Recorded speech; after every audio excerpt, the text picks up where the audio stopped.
മന്ത്രി K B Ganesh കുമാറിന്റെ ഭാര്യ ശ്രീ ബിന്ദു മേനോൻ നമ്മോടൊപ്പം ചേരുകയാണ്. ശ്രീമതി ബിന്ദു, ഇന്നലെ മുതൽ ചില അഭ്യൂഹങ്ങൾ, പ്രചാരണങ്ങൾ ഓൺലൈൻ മീഡിയയിലൊക്കെ പ്രചരിക്കുന്നുണ്ടായിരുന്നു. ഒരു KS നേതാവ് ഒരു പോസ്റ്റും ഇട്ടു. ഇപ്പോൾ മന്ത്രി പറയുന്നത് എനിക്ക് പ്രണയം മാത്രമാണുള്ളത്, എന്റെ വ്യക്തിപരമായ കാര്യത്തിൽ ആരും ഇടപെടേണ്ട, 112ലേക്ക് വട്ടുള്ളവർക്ക് ആർക്കും വിളിക്കാമല്ലോ എന്നൊക്കെയാണ്. യഥാർത്ഥത്തിൽ വാളകത്തെ വീട്ടിൽ എന്താണ് നടന്നത്? താങ്കൾ ശ്രീലേഖയുടെ സഹായം തേടിയെന്ന് പറയുന്നു.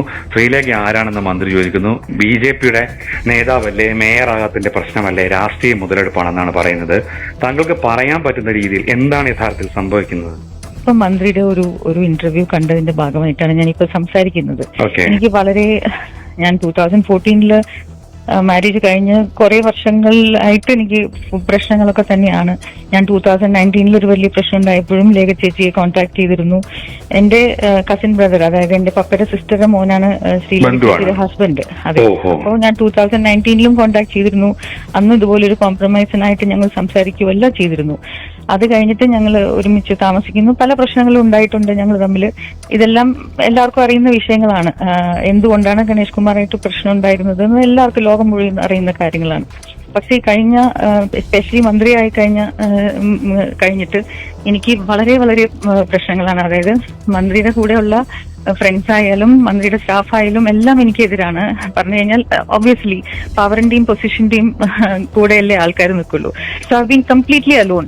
പക്ഷെ ഞാൻ എന്റേതായ ഇതിൽ, കാരണം എനിക്ക് അത്രയും പേടിയാണ്. എനിക്കൊരു വയസ്സായി, ഇപ്പോ മെമ്മറി പോലും ഇല്ലാത്ത എന്റെ ഒരു അമ്മ ദിവസം ഈ വാളകത്ത് കഴിഞ്ഞ ദിവസം ഇന്നലെ ശനിയാഴ്ചയാണ് തോന്നുന്നു. ശനിയാഴ്ച ഞാനിപ്പോ 2 മാസമായിട്ട് ഇതേപോലെ ഇലക്ഷന്റെ സമയത്താണ് ഞാൻ അവിടെ, പഞ്ചായത്ത് ഇലക്ഷന്റെ സമയത്താണ് ഞാൻ ഇടയിൽ വന്നത്. അതിന് മുന്നേയും പ്രശ്നമായിരുന്നു. പല സ്ത്രീകളുടെയും പ്രശ്നം വെച്ച് ഞാൻ വഴക്കൂടും. അപ്പൊ എന്റെ ഫ്രണ്ട്സിനെല്ലാം ഞാൻ ആരോട് അവരുടെ സ്റ്റാഫിന്റെ ഫോൺ ട്രാക്ക് ചെയ്യും. ഞാൻ ആരെടുത്താ വിളിച്ചാൽ നോക്കി അവരുമായിട്ട് എന്നെ കണക്ട് ചെയ്ത് ഞാൻ അവരുമായിട്ട് ബന്ധമാണെന്ന് പറഞ്ഞ് അങ്ങനെയാണ് എന്നെ കൺട്രോൾ ചെയ്ത് നിർത്തുന്നത്. അപ്പൊ അവിടെ എല്ലാം പറയും ഞാൻ അമേരിക്കയിലേക്ക് ആരുടെ കൂടെ പോയി, ദുബായിലേക്ക് പോയി, അങ്ങനെയൊക്കെ പറഞ്ഞ് എന്നെ നിർത്തും. സോ അതുകൊണ്ട് ഞാൻ കഴിഞ്ഞ 2 മാസമായിട്ട് എന്റെ ഫോൺ ബ്ലോക്ക് ചെയ്തിരിക്കുകയാണ്. അവരുടെ സ്റ്റാഫ് എന്നോട് സംസാരിക്കരുത് എന്നൊക്കെ പറഞ്ഞ് ഇൻസ്ട്രക്ഷൻ കൊടുത്തിരിക്കണം. അപ്പൊ വാളകത്തെല്ലാം ഇതെല്ലാം നടക്കുന്നുണ്ടെന്ന് ഞാൻ അറിഞ്ഞതുകൊണ്ട് ഞാൻ പല സ്ത്രീകളെയും വിളിച്ച് ഞാൻ കുറെ ഫയർ ചെയ്യലും ഒക്കെ നടന്നിട്ടുണ്ട്. പക്ഷെ ഒന്നും ശരിയാവുന്നില്ല. അപ്പൊ സംശയ രോഗമാണെന്ന് പറഞ്ഞ് എല്ലാവരുടെ പറയുന്നു, എന്റെ വീട്ടുകാരെ വിളിച്ച് പറയുന്നു. അപ്പൊ I just wanted A closure. ഞാൻ വിചാരിച്ചു ഞാൻ എന്തായാലും എനിക്കൊരു ക്ലോഷർ വേണം, പക്ഷെ എനിക്കിത് കണ്ടുപിടിക്കണം എന്ന് പറഞ്ഞു തന്നെയാണ് ഞാൻ ആരോടും പറയാതെ അവിടെ പോയി. ഞാൻ വാതിൽ തുറന്നു. ശാന്തൻ എന്ന് പറയുന്ന ഡ്രൈവറായിരുന്നു.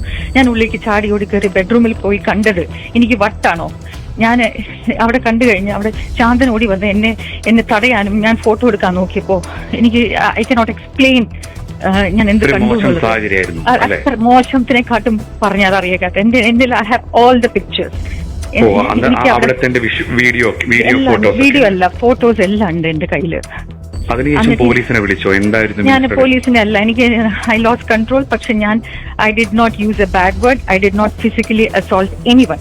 മന്ത്രിയെയോ മന്ത്രിയുടെ കൂടെ ഉണ്ടായിരുന്ന ആളെയോ ഒന്നും ഞാൻ ചെയ്തില്ല.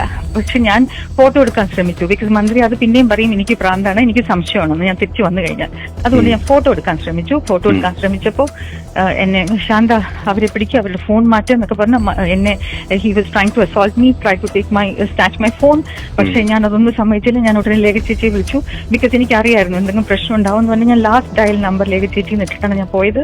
ഞാൻ ലേഖ ചേച്ചിയോട് പറഞ്ഞു, if I need any help you have to pick up my call. അത് അല്ലാതെ ഒരു BJP സ്ഥാനാർത്ഥി ഒന്നും അല്ല.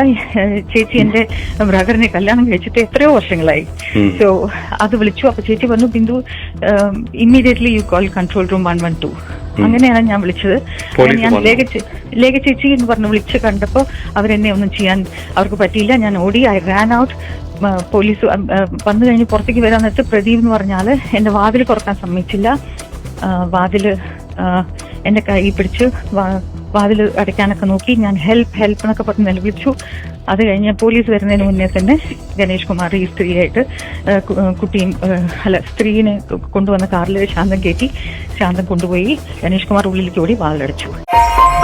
ഇവിടെ ജനങ്ങളായ ഞങ്ങൾക്ക് താങ്കളോട് ചോദിക്കാനുള്ളത്, താങ്കളൊരു മന്ത്രിയല്ലേ? അത് മാത്രമല്ല, മന്ത്രി എന്ന് മാത്രം പറഞ്ഞാൽ പോരാ, നല്ല ഒരു പ്രവർത്തനം ഏത് വകുപ്പിലും നിങ്ങൾ നല്ല രീതിയിൽ ചെയ്യാറുണ്ട്. അങ്ങനെ നല്ലൊരു പേരുള്ളൊരു മന്ത്രിയാണ് നിങ്ങൾ. കാരണം ഏത് വകുപ്പ് കിട്ടിയാലും അതിനെ ഡെവലപ്പ് ചെയ്ത് ഉയർത്തി കൊണ്ടുവരാൻ നിങ്ങൾക്കൊരു പ്രത്യേക സവിശേഷതയുണ്ട്.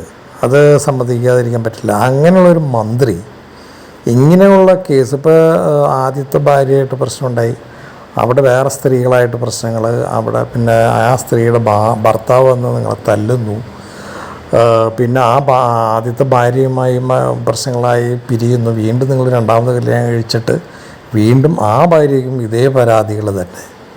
അപ്പം നിങ്ങൾക്കിത് ഒന്ന് നിർത്താറായില്ലേ? ഇപ്പം നിങ്ങളുടെ കൂടെയുള്ള ഡ്രൈവർമാർ ഇവരെയൊക്കെ അകമ്പടി വെച്ചിട്ട് അവരെ കാവൽ നിർത്തിയിട്ടുണ്ടോ? ഇങ്ങനെയുള്ള കാര്യങ്ങളൊക്കെ ചെയ്യുന്നത് അത്ഭുതപ്പെട്ടു പോവുകയാണ്. അപ്പം നിങ്ങൾക്ക് ഇത് എന്താ ഇങ്ങനെ വല്ല മാനസികമായ പ്രശ്നമുണ്ടോ ഇതിനോടനുബന്ധിച്ചിട്ടുള്ള?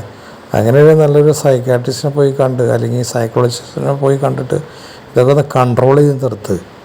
എന്ത് മോശം അത്. കഴിവുള്ള ഒരാളിങ്ങനെ കെട്ടുപോകുന്ന കാണുമ്പോൾ ദുഃഖമുണ്ട്.